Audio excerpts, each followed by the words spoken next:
Kontestasi pemilihan kepala daerah, pilkada terus memanas. Sejumlah daerah dengan jumlah pemilih terbesar, seperti Jawa Timur, Jakarta, hingga Jawa Tengah menjadi wilayah perebutan partai politik dalam mengusung jagoannya. Tidak adanya petahana gubernur, pemilihan gubernur Jawa Tengah menjadi salah satu yang penting dan menarik untuk diamati. Setelah 10 tahun, dipimpin oleh Ganjar Pranowo, provinsi dengan jumlah pemilih sebanyak 28,3 juta ini, tentu setiap partai politik akan melakukan kalkulasi secara matang untuk memajukan calonnya. Sementara itu, lembaga survei mulai mempublikasikan nama-nama calon pemimpin daerah yang memiliki modal elektabilitas dalam bertarung pada pilkada November mendatang. Baru-baru ini, Lembaga Survei Indikator Politik Indonesia menyajikan hasil surveinya untuk daerah Jawa Tengah. Hasil survei Indikator Politik Indonesia mencoba mengerucutkan menjadi 10 nama calon gubernur Jawa Tengah kepada responden, dan hasilnya nama Kaisang Pangarep, putra bungsu dari Presiden Joko Widodo, masuk di papan atas perolehan elektabilitas sebesar 22,8%. Disusul Irjen Ahmad Lutfi 18,7%, Taj Yassin Maimun 12,7%, Bambang Wuryanto 9,1%, Diko Ganinduto 6,5%, Sudaryono 4%, M. Yusuf Kudlori 3,5%, Hendrar Prihadi 2,5%, Abdul Wahid 2,2%, dan Sudirman Said 1,7%. Lantas, tingginya elektabilitas Kaisang Pangarep versi Indikator Politik Indonesia ini, apakah akan memuluskan langkah Kaisang dalam merebut kursi Jateng 1? Tim TV One mengabarkan.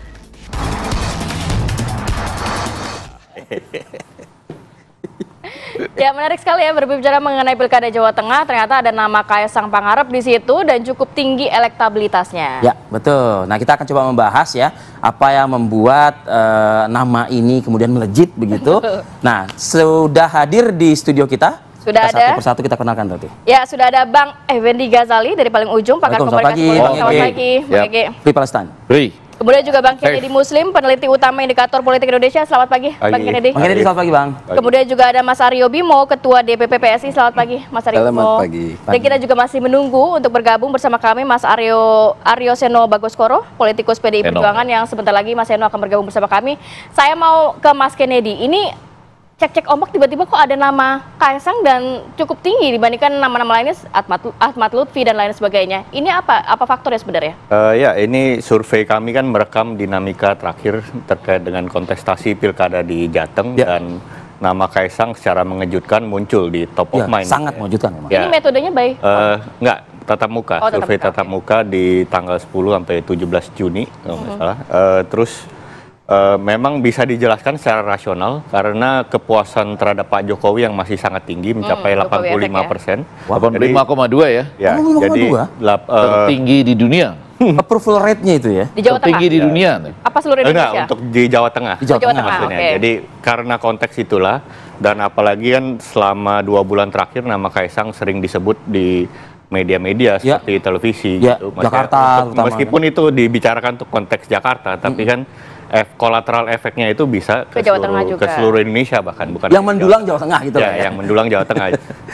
saya punya asumsi bahkan Mas Kaisang sendiri pun juga tidak mengira mungkin namanya akan punya elektabilitas cukup moncer gitu di Jawa Tengah gitu loh. Tapi itu seperti tadi saya bilang, balik lagi itu bisa diasosiasikan karena kepuasan terhadap Pak Jokowi yang sangat tinggi. Oleh karena itu Mas Kaisang sebagai representasi dari keluarga Jokowi di Jawa Tengah akhirnya punya elektoral yang sangat kompetitif gitu di sini. Meskipun secara statistik ini tidak berbeda signifikan ya dengan peringkat kedua Pak Ahmad Lutfi yang sudah sangat Kapolda Jawa Tengah bersosialisasi belakangan ini gitu. Itu imbas dari sholat Idul Adha kemarin nggak sih sebetulnya? Ada faktor itu? Ada. Ini ngomong Pak Ahmad Lutfi. Iya. Ya, Pak Ahmad Lutfi kan memang kalau kita ngomong Kaisang tadi ya, yang soal Enggak, yang Ahmad Lutfi maksud Oh, saya. iya, iya. Ya kan? Yang Kok bisa nomor 2 gitu loh Bang, bisa bersama nomor Pak 2 Jokowi di gitu. sana, Oke. Ya kan? Pak Ahmad Lutfi kan juga sudah selama 1-2 tahun terakhir kan sangat masif ya, menggelar baliho, Keliling gitu keliling, ya. bertatap muka dengan. Mas kan, tapi kalau kita tahu kan Jawa Tengah ini kandang banteng begitu, dalam pileg kan Ini suaranya pertanyaan terbesar begitu. Tapi ini nggak cukup kuat untuk, apa karena nama dari PDIP belum keluar sehingga nama Kaisang ini cukup moncer saat survei terakhir? Baik lagi, ini kita kalau lihat di pilkada fenomena split ticket voting itu terjadi ya. Jadi pemilihan terhadap figur kandidat yang dianggap kompetitif dalam pilkada itu belum tentu berkolerasi secara linear dengan pilihan partainya gitu.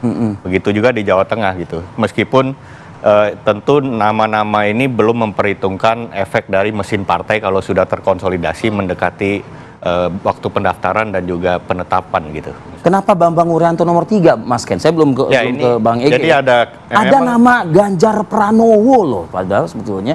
Oh enggak, kalau Pak Ganjar kan karena sudah tidak bisa maju lagi, Dua kali, jadi kita tidak masukkan dalam Efeknya simulasi. masih terasa kepada kader PDIP lainnya. Artinya nggak lengket ya di Ya, pikiran karena ada mereka. ketimpangan popularitas ya. Kalau dari hasil survei yang kita lihat, memang Mas Kaisang itu popularitasnya sudah hampir mentok ya. 85% dari responden di Jawa Tengah udah tahu nama Mas Kaisang. Sedangkan di posisi kedua, Pak Ahmad Lutfi pun belum sampai 50%, hanya sekitar 48-49%.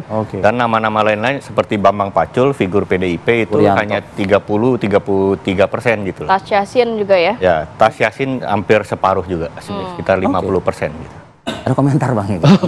Enggak dong, komentarnya Apa segar yang bisa aja. dicermati Pagi begitu dari ini hasil survei poin terakhir? A selalu Nggak awal. terbendung Bang. Kalau saya komentar tidak terbendung kalau saya. Pelan-pelan. Kalau saya poin A selalu mengatakan saya dukung anak muda ya. Ya. Kalau sudah boleh memilih, boleh dipilih. Nah Ya. itu kan prinsipnya. Ya. Jadi dengan demikian, cuma saya selalu mengatakan PKPU itu harus diperbaiki undang-undangnya ke MK itu, nggak bisa dengan MA. Di situ posisi saya ya. PSI. Nah, tapi nggak apa-apa. Meskipun mendukung anak muda ya. Mendukung anak muda. Kalau sudah boleh memilih, boleh dipilih. Itu ilmuwan komunikasi politik seluruh dunia begitu. Nah, balik ke soal rilis indikator ini, saya mau mengatakan 3 hal. Ini tentu saja cek ombak yang penting karena kita sudah ini kan 10 sampai 17 Juni ya. Risetnya sekarang kita sudah pada tanggal berapa nih? Juli ya. Awal Juli, 8 Juli. Sementara pendaftaran di 27 Agustus nanti. Nah, jadi sudah dekat. Sementara dari hasil mereka agak penting dicatat beberapa hal ya. Saya mencatat yang pertama itu warga Jawa Tengah saja yang tahu akan ada pilkada saja dibandingkan yang tidak tahu lebih tinggi yang tidak tahu. Coba dicek. Itu 52 banding 47. Kalau begitulah. Ada pilkada loh. Ya kan di bulan November. Banyak yang nggak tahu. Oh, ada ya? Ini kita biar kita dudukkan dulu nih. Petanya seperti apa? Itu saya baca tadi itu ya. Terus yang kedua, yang akan membuat keputusan pada waktu kampanye, kampanye kemudian menjelang kampanye, menjelang pemilihan umum dan hari pemilihan umum itu 82%. Ya kan? Yang di top of mind-nya itu belum punya keputusan itu 65% lebih gitu. Besar ya angkanya ya? Ih, gede. Jadi di antara sekitar 35%-an yang sudah punya di kepalanya nama-nama itu, Kaisang yang paling tinggi. Nah, Kaisang yang paling tinggi itu karena apa? Misalnya karena kedekatan dengan tokoh politik. Itu alasannya. Jadi kita ketemunya di situ tuh. Lalu kenapa orang dekat dengan Ahmad Lutfi misalnya tegas? Kenapa dengan Yassin Mahmud misalnya Maimun karena tokoh agama, sosok tokoh. Nah, jadi ada alasan-alasan untuk sampai ke sana. Artinya belum aman dong berarti. Belum aman bagi masih siapapun. cair. Masih Tingkat cair. partisipatifnya masih jauh. Iya, ya kan? Betul. Kesadaran akan pilkadanya juga masih jauh. Masih jauh. Nah, malah saya mau mengatakan gini, kami juga nih Salemba School. Salemba School ini dulu sama-sama studi di Salemba dan jeblosannya itu banyak yang bikin konsultan sendiri-sendiri, ada Hensat dan lain-lain itu. Kita juga melakukan riset di situ gitu. Nama Sudaryono juga bisa naik berbeda gitu. Ya, jadi kan beda-beda lah hasil survei pada waktu yang berbeda-beda. Nah, jadi ini bisa dibaca dalam konteks 10 sampai 17 Juni itu hasilnya. Nah, karena itu masih banyak peluang ketika tadi dikatakan, saya rasa 3 daerah menjadi menarik nih. Justru karena alasan kedekatan dengan tokoh politik tadi, atau karena strategisnya daerah itu. Yang pertama pasti DKI Jakarta. Sama seperti Anda membicarakan, kalau saya membayangkan pilkada Turki ketika membicarakan Istanbul, Ankara, dan lain-lain. Lalu yang kedua, Jawa Tengah. Ketika misalnya Kaisang kalau betul mau mengarah ke Jawa Tengah. Tidak DKI Jakarta tapi ke Jawa Tengah. Yang ketiga Sumatera Utara dengan koalisi supernya. Nah itu saya membayangkan 3 itulah gitu. Di samping Jawa Barat juga gitu. Baik. Saya mau ke Mas Seno. Mas Seno, kalau berbicara Jawa Tengah ini kan provinsi terpadat ketiga begitu ya di Indonesia dan juga menjadi kandang banteng. Nampaknya juga PDIP nggak mau kehilangan kesempatan kan nantinya dengan nama-nama lain yang cukup potensial ternyata juga untuk bertarung bersama PDIP. Tapi kalau Mas Seno melihatnya bagaimana nih nama Mas Kaisang kok cukup moncer sekali dalam survei terbaru. Kemudian juga dari sisi PDIP banyak yang mengatakan ini menjadi jilid kedua pertarungan PDIP dengan Trah Jokowi di Jawa Tengah. Seperti apa? Ya baik, terima kasih Mbak. Jadi kalau kita mencermati bahwa Jawa Tengah ini memang punya ikatan yang begitu kuat dengan identifikasi PDI Perjuangan selama ini di sana.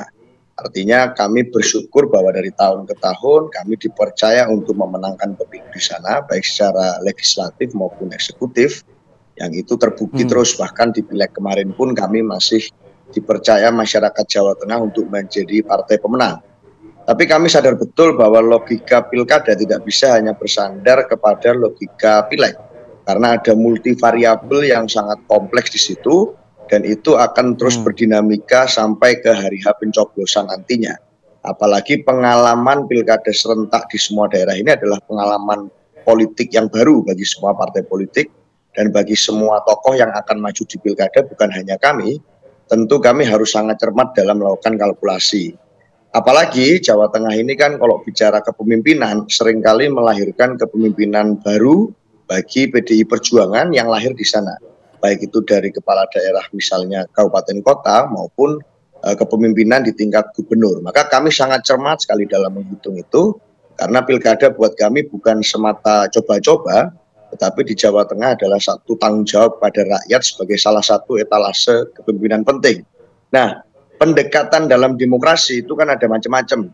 Ada pendekatan demokrasi yang sifatnya adalah demokrasi konsensus.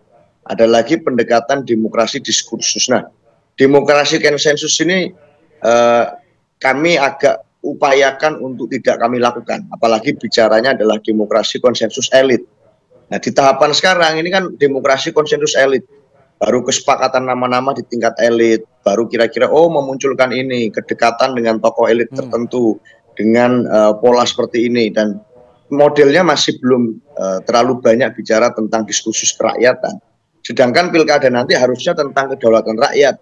Siapa yang masyarakat pilih, siapa yang masih suka dengan dekat dengan masyarakat, siapa yang tahu problem masyarakat. Nah, itu butuh waktu. Sehingga kami memerlukan waktu untuk diskursus dan dialektika itu, untuk memastikan pemimpin yang lahir di Jawa Tengah itu pemimpin yang dapat dipertanggungjawabkan dengan baik kualitasnya.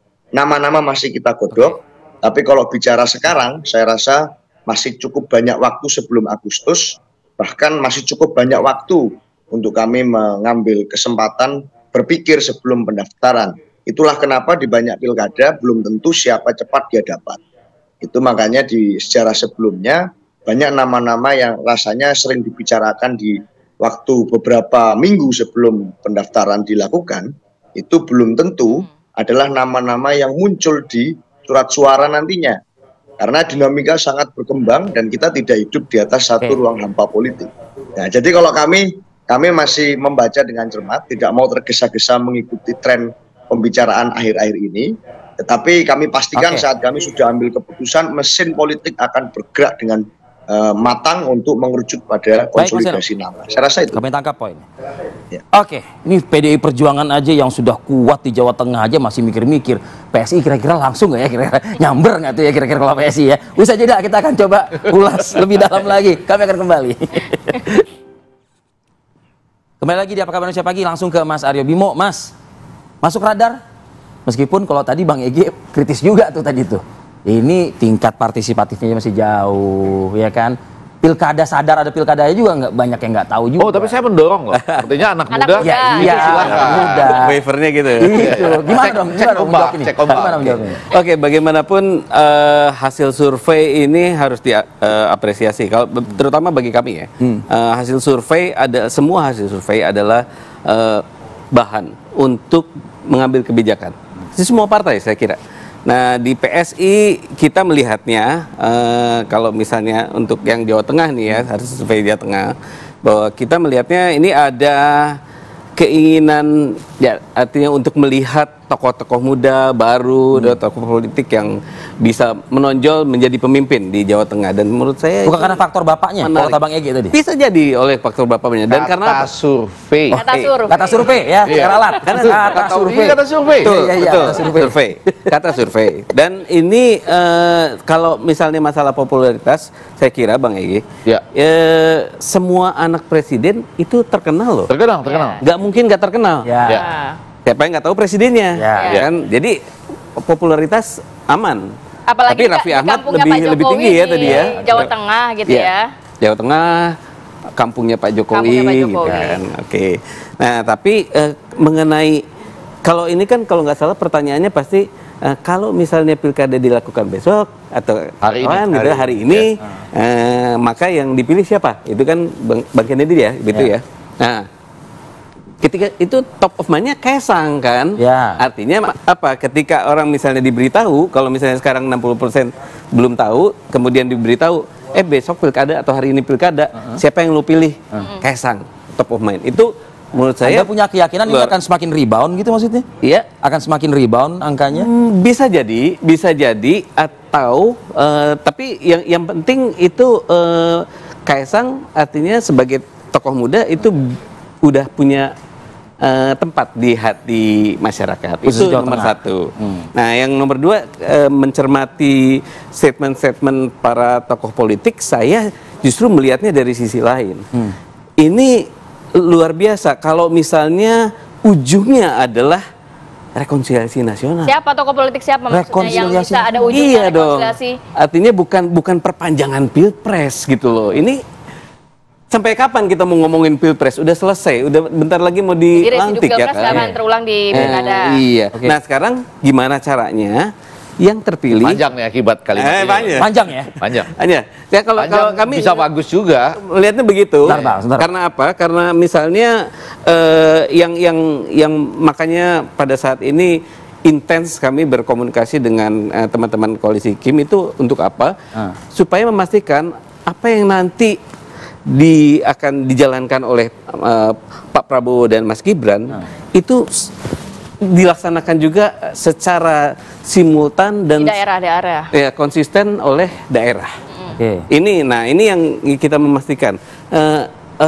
Untuk itu ya saya kira yang penting adalah sekarang siapa orang-orang terbaik dari tiap-tiap daerah itu muncul, tapi juga punya komitmen untuk Tapi cukup pede nggak sih pembangunan PSI kan nasional melihat gitu. itu kan kandang banteng, dalam arti mesin politiknya partai PDIP, belum lagi nama-namanya belum dimunculkan oleh PDIP. Ya. Cukup percaya diri nggak namanya Mas Kaisang nantinya kandang akan banteng itu kan ya moncer? tadi seperti tadi ya. Kalau saya sih tidak berhak untuk bilang bahwa pilpres beda atau pileg beda sama pilkada gitu. Tapi yang jelas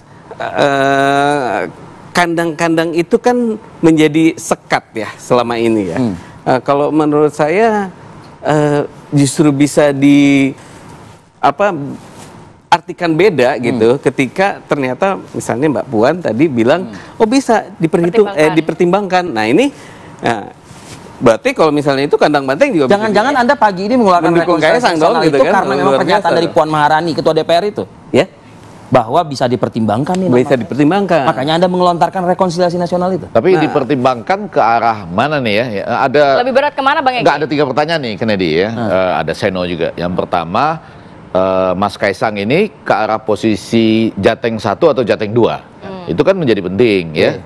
Saya melihat di simulasi itu rata-rata ke Jateng 2 ya. Di simulasi 1-2, 1-2. Di simulasi pasangan Ketika ada 2 nama. Naruh Mas Kaisang dipasangkan dengan Pak Ahmad Lutfi. Iya. Karena itu kan satu ceruk yang sama ya mereka ya. Ya itu lihat ya. Jadi itu pertanyaan nih ke PSI. seru. Terus yang kedua, rekonsiliasi nasional ini, apakah dibaca nih yang kedua, misalnya dalam konteks PDIP mendukung Kaisang, ataukah justru Bambang Pacul dengan Kaisang misalnya, rekonsiliasi juga gitu kan? ya. Enggak, maksudnya Aryo Bimo tadi itu arahnya ke situ ya? Nggak tahu saya, ini yang kedua bisa apa yang jadi. ketiga?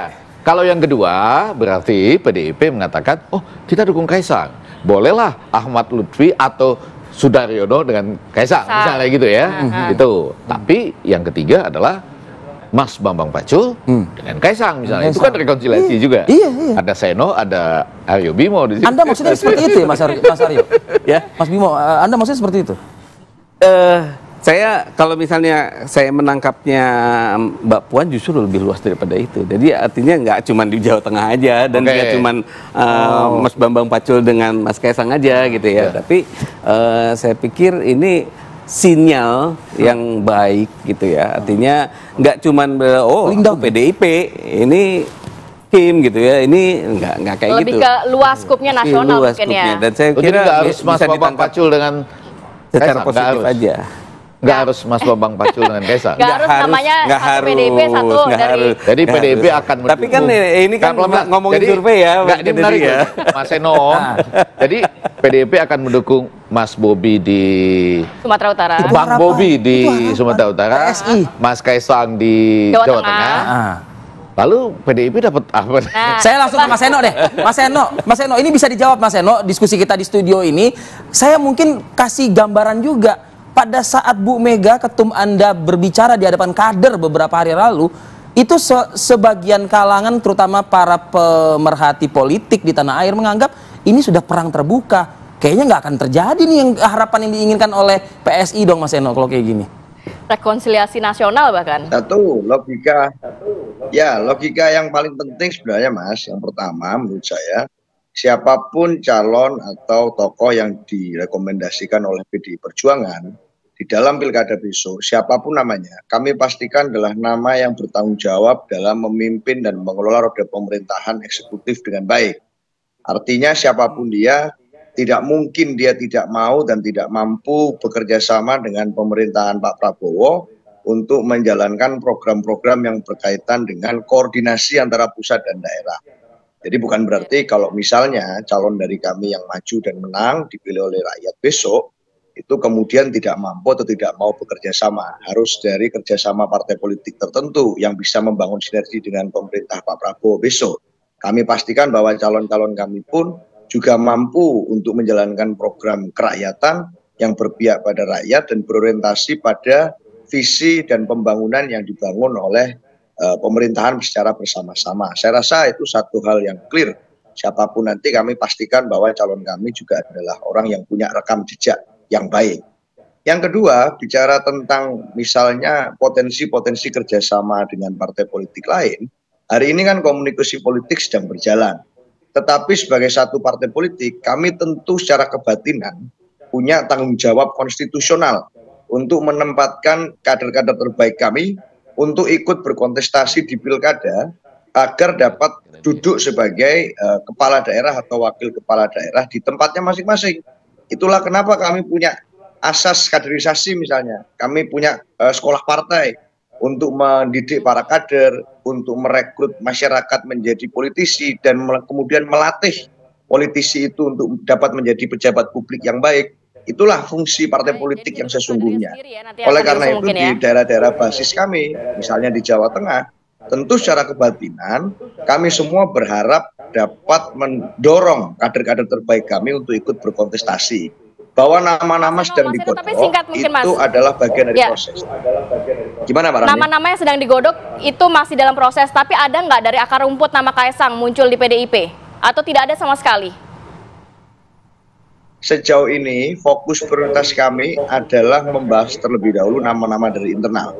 Bahwa dari eksternal di lembaga survei sudah muncul banyak nama, termasuk nama-nama dari luar kami.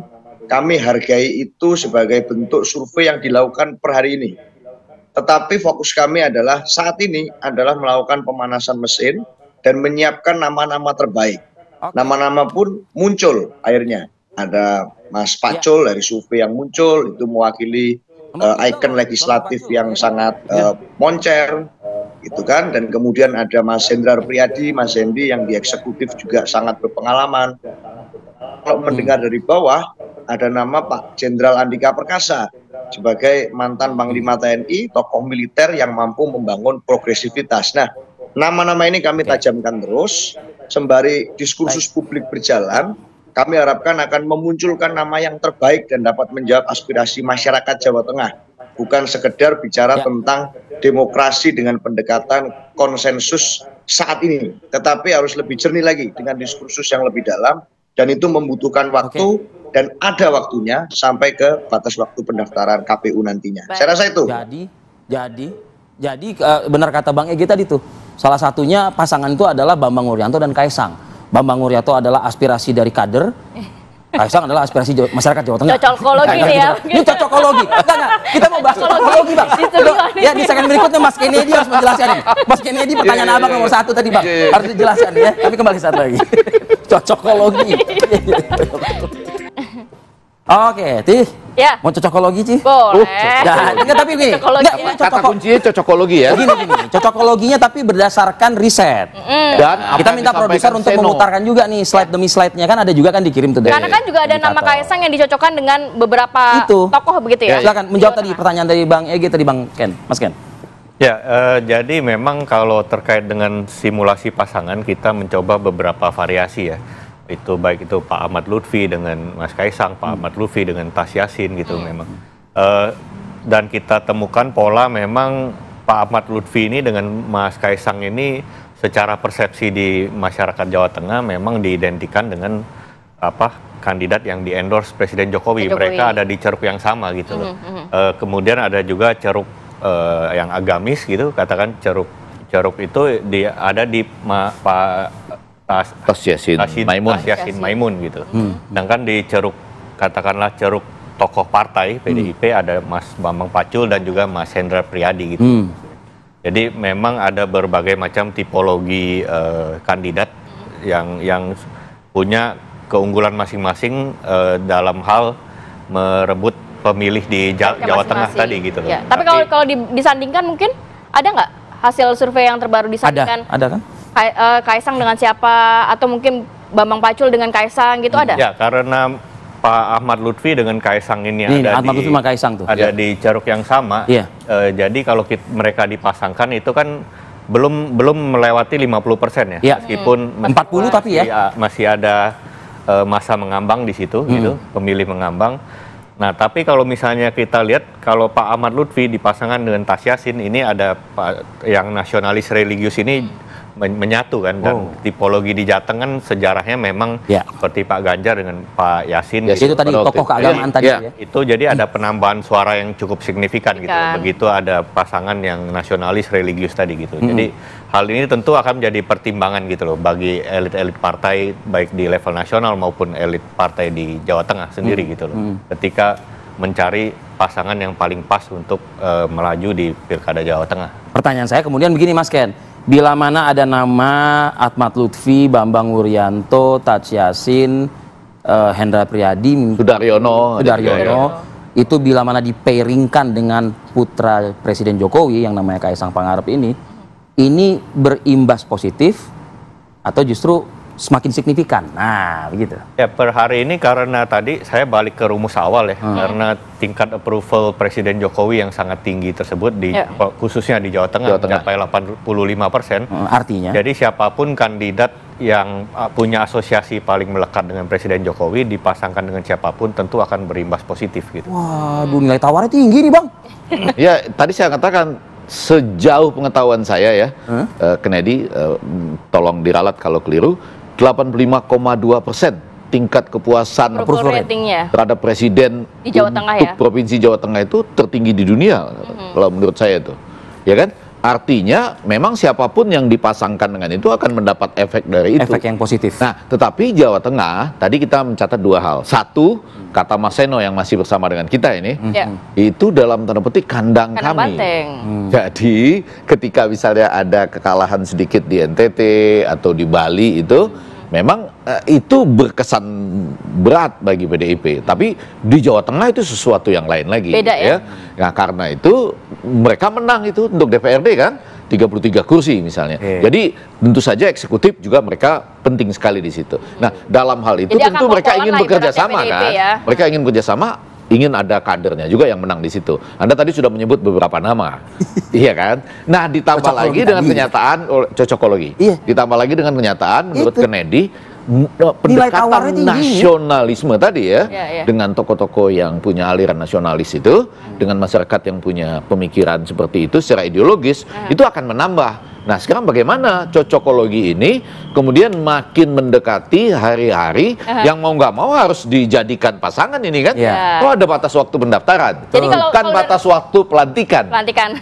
Kan harus didaftar dulu. Iya, Ya, pelantikan. Saya tambahkan sedikit ya. Apa Maksudnya kan ini belum memperhitungkan Prabowo efek ya, karena bagaimanapun juga Setelah Prabowo pelantikan, akan ya. jadi presiden. Iya. Nah, Prabowo Kalau efek ini misalnya Pak Ahmad Lutfi dipasangkan dengan Pak Kaisang, maksudnya perwakilan Pak Prabowo di siapa gitu. Iya. Ya. Kecuali misalnya Pak Ahmad Lutfi mau masuk Gerindra itu. ya. Kalau Ya, tadi itu saya kan katakan salah kalau satu Sudaryo opsi saja gitu. iya. kalau Sudaryono jelas kan Gerindra misalnya. Itu kan suatu Hakim ini akan kemana gitu ya Betul, berarti ya. iya. Tapi kalau hitung-hitungan kira-kira berapa poros berarti di Jawa Tengah? Per hari ini berdasarkan survei tersebut ya kemungkinan kan 2 poros tetap masih besar ya Mas. 2 poros?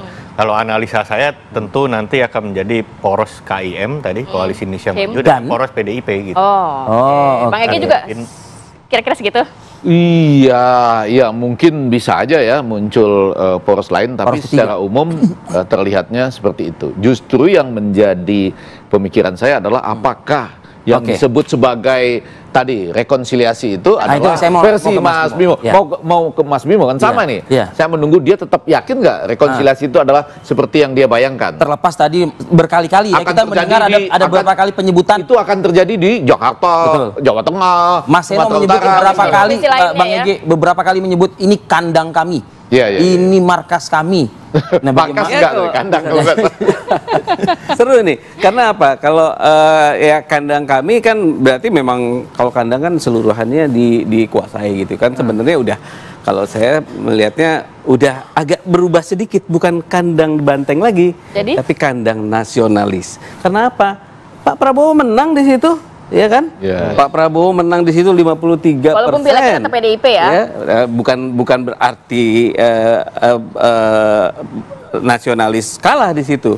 Nasionalis menang. Oke. Nah, di situ. Kalau untuk fairnya Pilpres Pak Prabowo menang, Pileg PDIP menang. PGB menang. Ya jadi Yang pilkada kita nggak bicara, keseluruhan. ya. Jadi nggak bisa juga Pak Prabowo aja nggak pernah bilang ini kandangnya Prabowo Gibran Ya, ya, gitu, ya. nggak juga kan. Tapi saya kira ini kesempatan yang baik. Artinya pilkada ini Anda bicara soal kandang nasionalis itu karena nilai tawarnya tadi tinggi atau apa ini? bisa jadi, Oh, bisa jadi. iya. Tapi nggak gini, karena kalau misalnya supaya nggak terlalu ada dikotomi lagi lah, gitu, come on. Ini udah pilpres sudah selesai, pileknya juga udah selesai, berarti sekarang ngomongin pilkada nih siapa yang terbaik buat daerahnya, Oke. gitu kan? Bukan lagi ini siapa Kandangnya siapa gitu. iya, perwakilan Banteng atau perwakilan non Banteng gitu kan? iya. Jadi nggak kayak gitulah. Oke, Mas Seno gimana tuh? Terakhir Mas Eno. Ya, saya rasa dari tadi pun fokus saya juga bicara tentang bagaimana memunculkan nama tokoh pemimpin yang terbaik untuk masyarakat Jawa Tengah. Berhubung ini adalah pilkada yang mana akan berpengaruh terhadap nasib sekian puluh juta masyarakat Jawa Tengah selama 5 tahun ke depan, dan bukan cekodam, maka akan susah kalau itu menggunakan metode cocokologi. Artinya harus diperhatikan betul-betul secara cermat. Ini namanya siapa, dulu pernah melakukan apa, rekam jejaknya seperti apa, pripun ini, yang langkah-langkah yang selama ini dilakukan, bukan hanya nama-nama yang muncul sekarang, maka kami tidak mau tergesa-gesa. Nah, dari tadi sebenarnya langgam kami begitu, dan itulah yang kami selama ini lakukan dan sodorkan. Kami buktikan bahwa sebagai partai politik, tugas utamanya tentu adalah melakukan kaderisasi politik. Mewujudkan mimpi bahwa siapapun punya hak kesetaraan yang sama. Boleh jadi pemimpin, tidak peduli siapa misalnya orang tuanya, siapa relasinya, siapa keluarganya, mimpi bahwa setiap anak bangsa boleh menjadi sesuatu, itulah yang ingin kami jaga dan kami perjuangkan di pilkada besok, dimanapun, tidak hanya di Jawa Tengah, termasuk di Jawa Tengah, sebagai daerah yang selama ini sangat dekat bondingnya atau ikatannya dengan PDI Perjuangan, terbukti melalui data pemilu baik di legislatif maupun di pilkada gubernur sebelumnya. Nah, konteksnya begitu. Nah, inilah bentuk dari pertanggungjawaban kami sebagai partai politik. Maka kita hati-hati, dan nama-nama yang kita munculkan di publik pun adalah nama-nama yang jelas punya rekam jejak di wilayah kerja kepemimpinannya masing-masing. Persoalan siapa nanti yang akan kami rekomendasi, kami pastikan akan kami geber total. Siapa? Ya, kita nantikan nanti siapa ya istilahnya kira-kira dia bonding, Terima kasih, istilahnya kita kandang. Yang penting bukan cek kodam. Cek kodam. Terima kasih banyak Mas Seno, kemudian juga Bang Ege, Mas Kennedy, juga Bang Aryo. Terima kasih Bapak-Bapak. Sukses selalu untuk Bapak semua. Oke. Kan cek cokologi, cek kodam. Cek kodam. Kita harus jeda dulu senak, nanti kita hadirkan informasi terkait lokasi longsor tambang emas di Motomboto di Gorontalo yang kabarnya memakan korban jiwa. Saat lagi tetap bersama kami.